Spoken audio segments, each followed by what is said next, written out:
SK 하이닉스에 진단 말이야? 이런 게 삼성이 흔들리고 삼성전자 주가가 이렇게 내려간단 말이야? 우리나라는 또 약소국으로 전락하고 말이죠. 분기점에 지금 와 있다라고 봅니다. 왜 대한민국은 반도체인가? 일률적으로 적용한다? 그거는 대한민국을 그냥 수렁으로 빠뜨리는 거라고 저는 분명하게 말씀을 드립니다.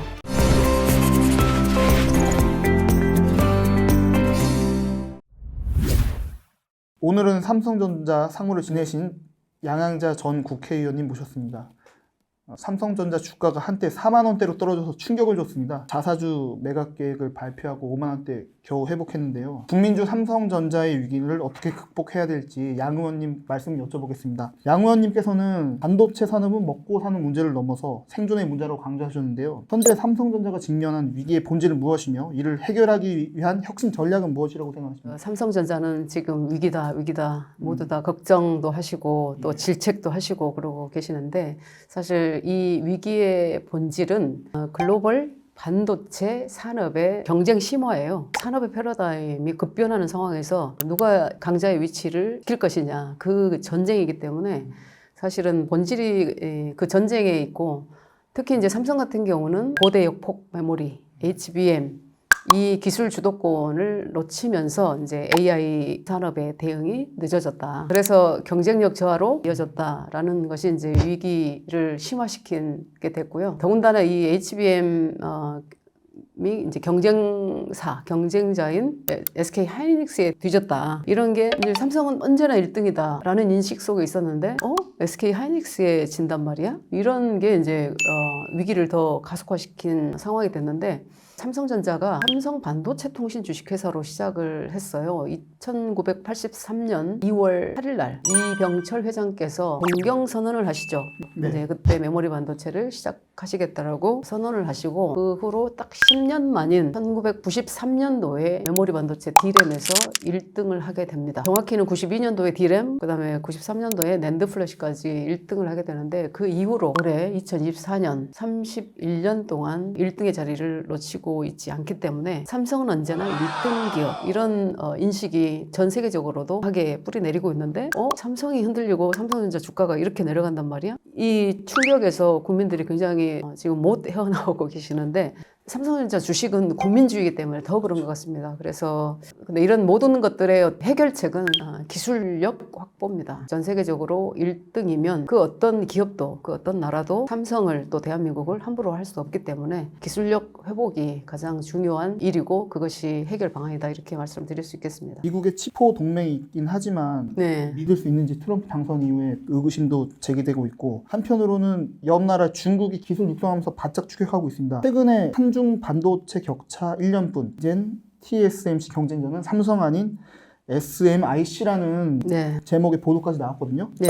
이런 상황에서 한국은 어떤 차별화된 전략을 펼쳐야 할까요? 삼성전자가 사실상 메모리 반도체에서는 1등을 31년째 이제 유지를 하고 있지만 트럼프 대통령 2기에 들어서면서 더 위험해졌죠.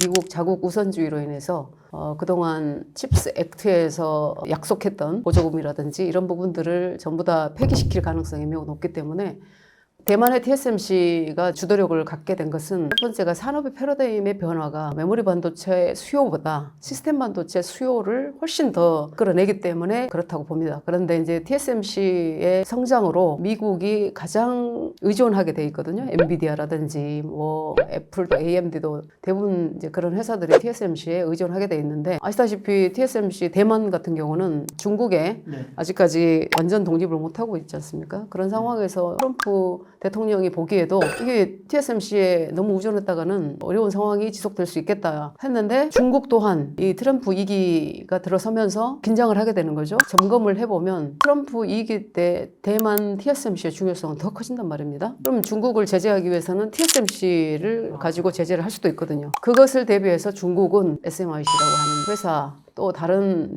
여타 반도체 기업들을 키우고 있었죠. 중국 굵기 2025 중국에서 소비되는 반도체의 제조를 2025년도까지 70% 이상 중국 자국 내에서 하겠다라는 게 이제 중국 굵기지 않습니까? 실현해 오고 있었다고 보시면 돼요. 그래서 SMIC 이런 회사들이 TSMC 없이도 삼성전자 없이도 자국의 수요를 감당해낼 수 있다라고 보는 것이 그렇게 되고 있다라는 말씀드리는데, 그렇게 되면 우리는 미국의 제재도 받지만 중국의 시장을 잃어버리게 되면 대한민국은 급속도로 주도력을 잃게 되는 겁니다. 그러다 보면 국가의 어떤 위상이라든지 힘이라든지 이런 부분들에 있어서 우리나라는 약소국으로 전락하고 말죠. 분기점에 지금 와 있다고 봅니다. 지금 앞으로 2, 3년이 매우 중요하다. 그래서 이게 미국의 제재와 중국의 견제, 네. 고객과 경쟁하지 않는다는 TSMC와 달리 삼성은 애플이나 엔비디아와 경쟁 관계에 있기 때문에 어려운 점이 많은데, 제안하신 치스펍 시즌2가 있습니다. 이것이 글로벌 반도체 경쟁에서 어떤 이점을 가져올 수 있을까요?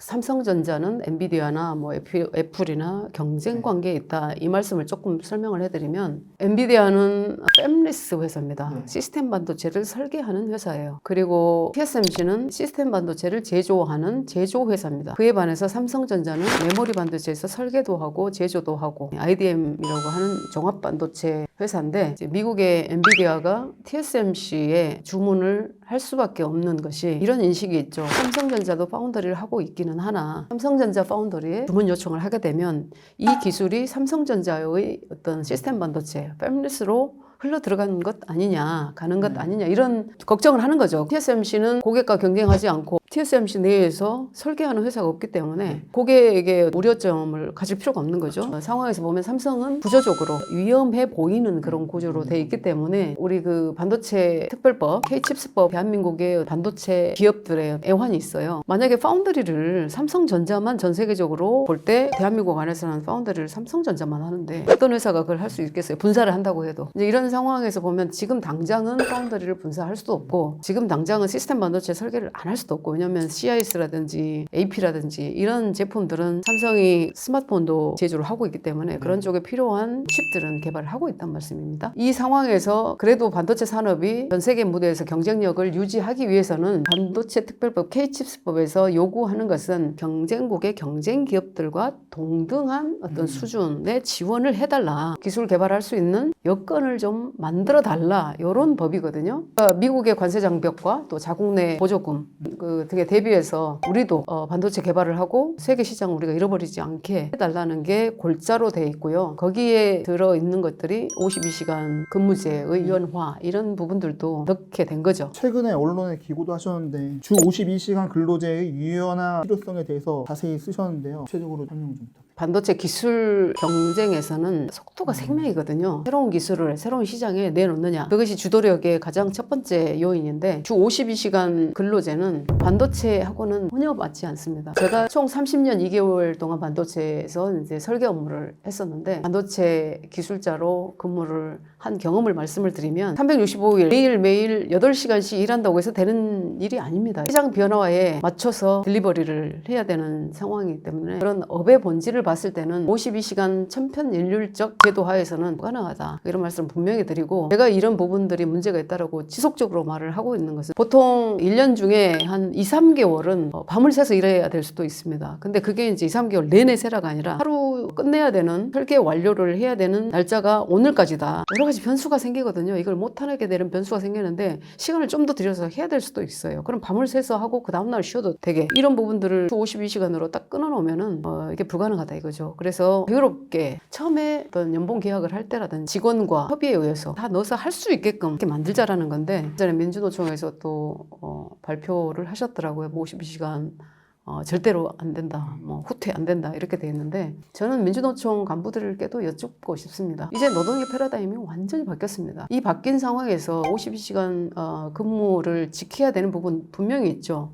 예를 들면 현장에라든지 아니면 배달 업무라든지 이런 부분들은 8시간씩 하고 노동자의 건강과 삶의 질을 높여줘야 되는 건 분명해요. 그런데 그것을 모든 산업에 일률적으로 적용한다? 그거는 대한민국을 그냥 수렁으로 빠뜨리는 거라고 저는 분명하게 말씀을 드립니다. 삼성전자에서 지금 일하시는 엔지니어 분들이나 아니면 뭐 후배분들과도 좀 교류를 하셔서 건의를 의원님께 주시는 편인가요? 회사에 함께 바라보는 가치, 비전, 목표, 이런 것들을 우리가 과연 어디로 가고 있느냐, 우리는 인류의 어떤 이바지를 하고 있느냐, 이런 부분들이 명확해졌으면 좋겠다 이런 말을 하지. 언제는 오늘 이 프로젝트를 오늘까지 끝내야 되는데 그냥 집에 가야 된다라고 하면 그냥 모두 다 그렇게 가기 때문에 내가 안 가는 내가 더 악의 축이 되고 이럴 수 있다라는 우려를 하거든요. 좀 자율적으로 했으면 좋겠다 이런 얘기들을 많이 하고 52시간 할 분들은 하라 이거예요. 성과로 어떤 처우도 정해지고 이러기를 원하는 후배들이 대부분이죠. 첨단 기술 영역에서는 그렇습니다.